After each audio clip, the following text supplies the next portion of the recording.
Frères et sœurs de le Seigneur, que la paix et la grâce de Dieu soient avec chacun de vous. Lecture nous, aujourd'hui, nous joignons dans Psaume 46 là. Et nous voulons attirer l'attention sur le verset 10 qui dit: arrêtez et sachez que je suis Dieu. Je domine sur les nations. Je domine sur la terre. Notre Dieu, notre Père, nous glorifions ton nom ce soir.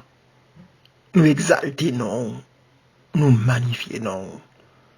Oh, nous dit Jean grand, Jean merveilleux, Jean bon, Jean fidèle, Jean compatissant et Jean remet nous. Bon Père Céleste, nous devons dans moment ça, dans tas de crise ça, dans mauvais jour ça yo, nous approcher nous de toi au Père pour nous demander grâce et pardon. Papa, les solutions, l'homme pas qu'à joindre. Nous connaissons que c'est côté pour nous venir. Parce que c'est vous-même qui solution. Les moments que nous allons passer ensemble, le moment ça à personne, et touchez-nous par la parole. Préparez que nous. Dans le nom de Jésus, nous prions. Amen. Dieu, toujours en contrôle. C'est sujet nous à soi. Frères et sœurs, tu l'aurais dit, tu l'aurais cru, qu'un tout petit virus aurait arrêté dans sa course folle la planète Terre et tout le système que l'homme a bâti.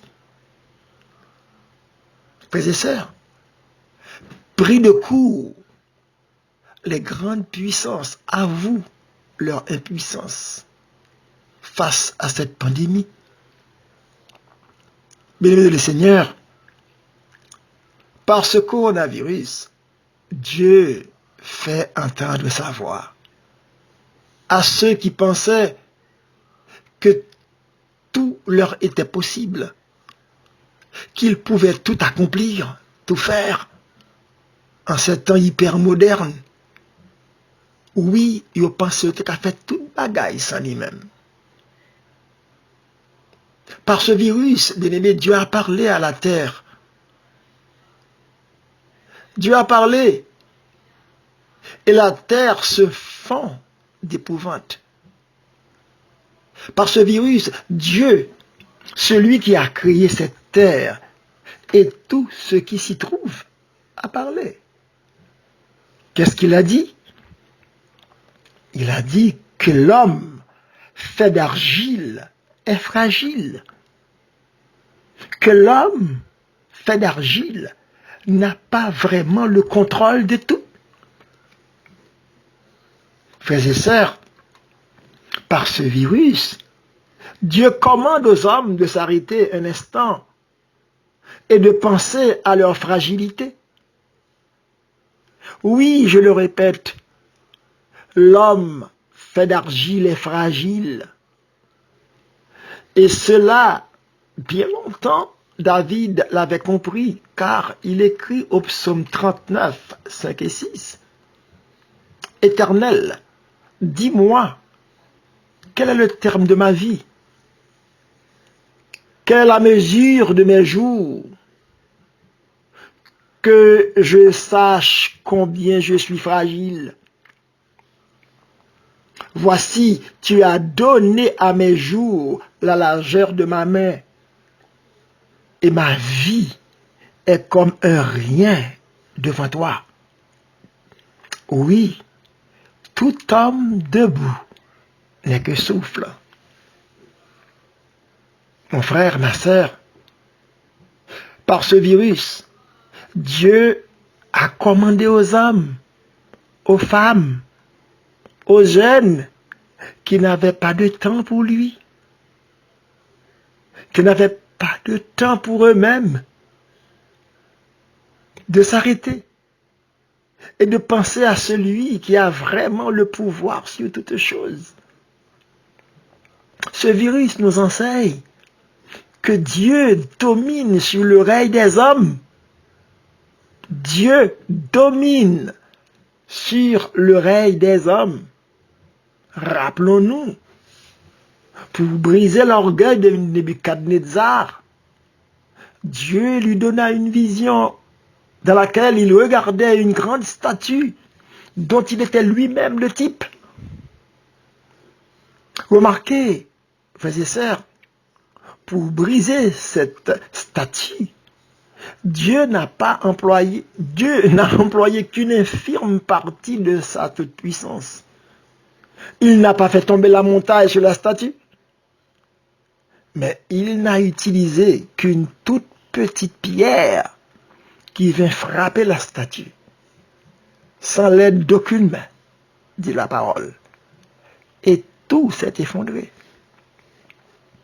Pour arrêter l'homme de sa folie, pour lui apprendre qu'il est fragile, frères et sœurs, Dieu utilise un virus que l'homme a lui-même créé pour ramener ce monde à la raison. Mais enfin, que nous enseigne ce coronavirus qui touche toutes les nations, chrétiennes et non chrétiennes? Frères et sœurs, ce virus nous enseigne que ce n'est pas seulement aux hommes et aux femmes qui ne sont pas encore atteints par l'évangile que Dieu parle. Non. Ce commandement, arrêtez et sachez que je suis Dieu, s'adresse aussi à l'Église, le corps de Christ, qui, dans ses dérives, n'est pas ce qu'elle devait être.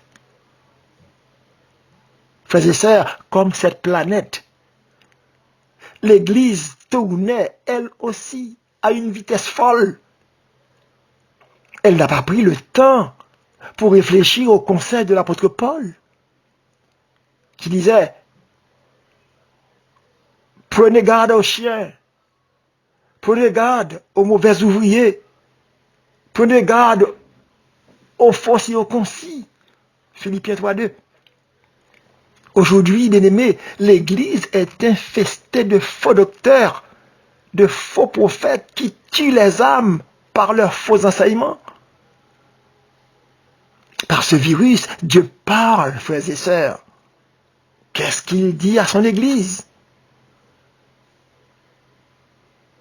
Qu'est-ce que Dieu nous dit ce soir? Examinez-vous vous-même pour savoir si vous êtes de la foi. De Corinthiens 13:5. Sommes-nous sur une mauvaise voie? Alors demandons à Dieu de nous conduire sur la bonne. David, au psaume 139:24, demandait, bon Dieu, gardez pour moi. Gardez pour moi si m'a marché sur un mauvais chemin. Lui m'a dit, bon Dieu, gardez pour lui. Parce que bon Dieu gagne bons yeux. Il toujours est bien. Frères et sœurs, pas oublier que il y a un virus qui est plus terrible que Corona. C'est virus péché. Frères et sœurs, même gens à coronavirus là, il envahit toute planète là. D'après Romains 6:23. Car tous sont péchés et sont privés de la gloire de Dieu. Frères et sœurs, si coronavirus là, touille les hommes, et voyez yo en bas la terre, virus péché a, touille les hommes tout, mais lui, c'est dans l'enfer le voyez yo. Coronavirus là, fait nous comprendre que c'est pas 4 tout qui l'église là. C'est nous, c'est moi à coup qui recevons Jésus-Christ dans la vie nous. Et il fait nous comprendre tout. Que temple ça que moi avec vous hier, doit un temple qui saint, pas une caverne de voleurs, de menteurs, d'hypocrites, de monde qui refusait pardonner, qui refusait remettre à Jésus. Temple ça que nous hier, doit saint, parce que c'est là que le Père, le Fils, le Saint-Esprit flaireté. On va lire Jean 14, 23 pour qu'à comprendre ça. Alors, priez-moi à soir. C'est Seigneur Jésus. Même Jean, coronavirus là, envahit le monde. Fait que parole ou envahit que les hommes. Seigneur, même Jean, coronavirus là, bouleverse l'église là. Fait que parole ou bouleverse que nous chaque qui a coûté à soi, à souligne. Fait que bouleverser le cœur des hommes sur cette planète aussi, Père, dans le nom de Jésus. Amen. Et bon Jésus.